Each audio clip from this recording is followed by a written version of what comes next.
Kung titignan mo yung pupuntahan, di ba parang malayo? Pero pag lilingunin mo yung pinanggagalingan, malayo ka na. Hindi mo malalaman kung hindi ka susubok. Ang buhay ay isang malaking sugal. Kung lagi kang takot sumugal sa isang bagay dahil takot kang mawalan, mauubos lang kung anong meron ka. Kung hindi ka mawawalan, hindi ka rin magkakaroon. Kung ano man ang mga desisyon mo ngayon, yun ang magiging buhay mo bukas. Lakasan mo lang yung loob mo.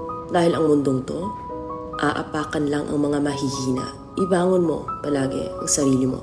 Balang araw, magugulat ka na lang na ang layo na pala ng narating mo. Kahit mabagal ang progress, basta may usad at kumikilos ka, okay na yan. Wala tayong magagawa. Ganyan talaga ang proseso ng buhay. Lahat tayo nakakaranas ng hirap. Hindi natin alam kung hanggang kailan tayo dito sa mundo. Kaya mas piliin mo maging mabuting tao.